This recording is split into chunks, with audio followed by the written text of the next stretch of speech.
හරි. අපි අද කතා කරන්න යන්නේ යාරිස් ක්‍රොස් එකයි Honda Vezel C Play එකයි ගැන. මේ තියෙන්නේ Vezel C Play එක. ඔයාලට මේකෙනුත් බලා ගන්න පුළුවන් C Play එක. ඒ කියන්නේ Honda Vezel C Play එක. මේකේ මේන් ඩිෆරන්ස් එකක් තියෙනවා අනිත් ඒවාට වැඩිය. මෙන්න මේකේ ඔයාලට මං කිව්වර මේන් ඩිෆරන්ස් එක හඳුනා ගන්න පුළුවන්ද බලන්න.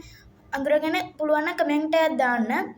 ඊට පස්සේ මම මේක දාලා තියෙනවා Yaris එකේ real front and steering wheel එකේ interior එක ඔක්කොම එක picture එකකට. ඊට පස්සේ මේ තියෙන්නේ cruise control multifunction option අපිට දෙකම හම්බෙන අපේ ලස්සන Vezel එකේ interior එක. ඊට පස්සේ මේ තියෙන්නේ Honda Vezel එකේ real side එක.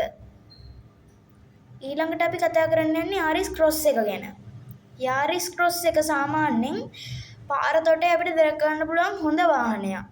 ඔයාලට දැන් මේ පික්චර්ස් ඔක්කොගෙන් බලා ගන්න පුළුවන් Yaris Cross GR Sport එක.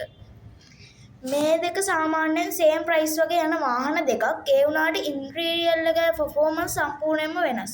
මේ ඉන්ටීරියර් දෙක මොඩල්ස් දෙකක්. මේ මොඩල්ස් දෙක පුළුවන් නම් අඳුරගෙන කමෙන්ට් එකක් දාන්න. මොකද්ද මේ Yaris එකේ version දෙක කියලා. හරි. මම අදට ඉවරයි සුපර් කාර් සෙත්.